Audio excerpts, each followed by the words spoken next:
Hi everyone, welcome to Spiritual World, in which I talk to you guys about spirituality and of course sometimes related to different kind of tips and tricks that I find when it comes to interesting books about self-help. So today I'm here to talk to you about the magic of thinking big. It's such an interesting book for me because this is a book that's been written by David Schwartz in 1959, yet it still resonates so deeply within my heart. I think so many times we read books and some books really deeply affect us and how we see the world in a whole new perspective. Most importantly was the information that David Schwartz conveyed inside of the book. Now, the first point I wanted to talk to you about today is about afraid Excutitus. Now, I have a bit of a hard time with that word, but please, it is so beautiful for the concept.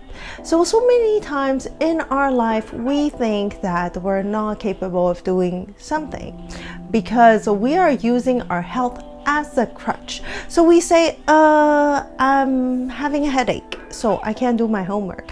I'm having a headache because of this, I cannot write my report. I cannot do this and that, and all the different kind of life dream and project we wanted to do initially.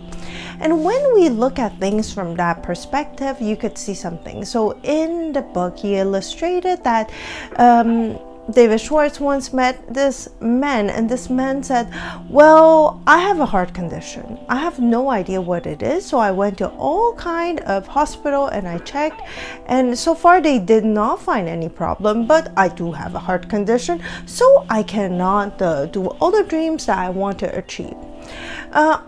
On the same token, he met another man, and this man actually just had a heart operation and he's recovering, and he said, oh my God, look at me.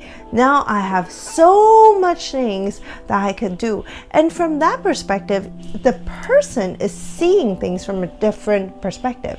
He's not seeing himself as a sick patient, but instead he's thinking that, oh, I have my whole life ahead of me. I have things to think about, things to see. And when you could change the way how you view things, it really affects the way how you see life. Now, this is when it comes to afraid Excutitus. And sorry, I really have a hard time with that word. Now, the second point that I wanted to address is related to shyness. So many times in our lives, we go in and we actually think like, oh, I am mentally not great enough. I am physically inadequate. So we stay shy and we stay in a little corner. And we use this as a clutch because we say, oh, because I'm not capable of this, I'm not capable of that, I'm not capable of anything because I'm shy. I should just fade in the background. And of course, it's doing you a disservice. Now, when our sense of awareness is so strong, it could prevent us to do different kind of action. So David Schwartz illustrated this in a story. So he has a friend that's a very successful businessman when it comes to wood.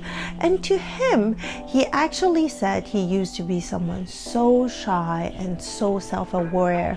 He was so afraid to talk to people. So he would hide himself in the background in the corner. Now, during the wartime in 1942 and 1943, he got sent over as a medic. So, he was in the induction center, and when you're in the induction center, well, every man needed to strip head to toe. It didn't matter if you're a businessman, it didn't matter if you are a business executive, it didn't matter if you're a farmer, it didn't matter if you were a white collar, blue collar, accountant. Everyone was the same, even students. Everyone was the same.